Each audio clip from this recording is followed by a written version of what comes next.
எல்லாருக்கும் வணக்கம். நான் இதில ஒரு நல்ல விஷயத்த சொல்ல போறேன்னு நெனைக்கிறேன். என்னோட ஃப்ரெண்ட் ஒருத்தங்க அவங்ககிட்டருந்து நான் கத்துக்கிட்ட பாடம் இதுதான். அதாவது எப்பவுமே ஒரு வேலை எடுத்தோம்னா, நாளைக்கு செய்யலாம், அப்புறம் செய்யலாம், கொஞ்ச நேரம் கழிச்சு செய்யலாம். இப்படிலாம் நெனைப்போம். இது ரொம்ப தப்பு. அந்தந்த வேலைய அப்பப்ப செய்யுங்க. அது ஒரு தடவைக்கு 2 தடவ யோசனை பண்ணிட்டு செய்யுங்க. அதான் நல்லது. நாளைக்கு செய்ற வேலைய இன்னைக்கு செய்யணும்னு முடிவு பண்ணுங்க. இன்னைக்கு செய்யணுங்கிறத இப்பவே செஞ்சிரலாம் அப்படின்னு முடிவு பண்ணுங்க. என்னோட ஃப்ரெண்டு ரொம்ப திக்கஸ்ட் ஃப்ரெண்டுன்னு வச்சுக்கோங்களேன். நான் அவங்களோட வெல்விஷர் அப்படின்னு அவங்க நெனச்சிட்டு இருக்காங்க. இருக்கட்டும், ரொம்ப சந்தோஷம். நல்லா படிச்சவங்க, நல்லா கவிதை எழுதுவாங்க.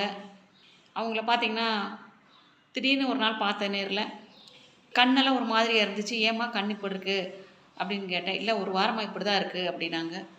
"ஹாஸ்பிட்டல் போங்க" அப்படின்னு சொன்னேன். போகணும். போறக்கே நேரம் கிடைக்க மாட்டேங்குது. நம்ம நல்லா இருந்தா தாங்க நமக்கு ஆகும். நம்ம கை கால் தான் சொல்லுவாங்க. "தன் கையே தனக்கு உதவின்னு" சொல்லுவாங்க. சுவர் இருந்தா தாங்க சித்திரம் வரைய முடியும்.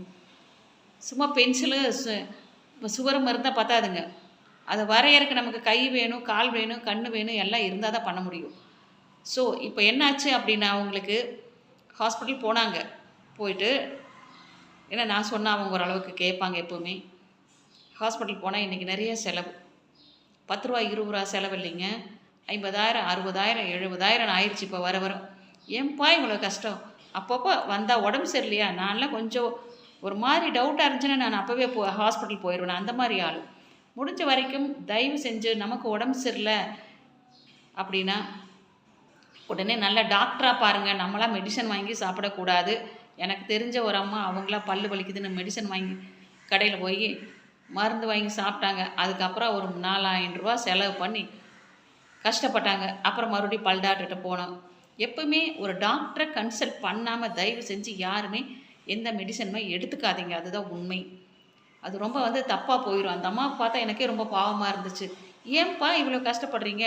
நேர்ல போங்க." இப்ப பார்த்தா ரூ. 1000 செலவாகுற இடத்துல 4,000 ஆச்சா? வேற ஏதாவது ஆயிருந்துச்சுன்னா என்ன பண்ணுவீங்க? ஒண்ணும் பண்ண முடியாது. ஸோ, முடிஞ்ச வரைக்கும் அந்தந்த வேலைய அப்பப்ப செய்யுங்க. நம்ம உடம்பு நமக்கு இன்சூட் முக்கியம், ஸ்டூடண்ட் முக்கியம். இப்படியே காலத்த ஓட்டிட்டே இருந்தாங்க அவங்க. கடைசியில பார்த்தீங்கன்னா, இந்த மாரி ஒரு நிலைமைக்கு உட்கார்ந்துட்டு இருக்கிறாங்க. நேரத்துக்கு சாப்பிடுங்க, நல்லா தூங்குங்க.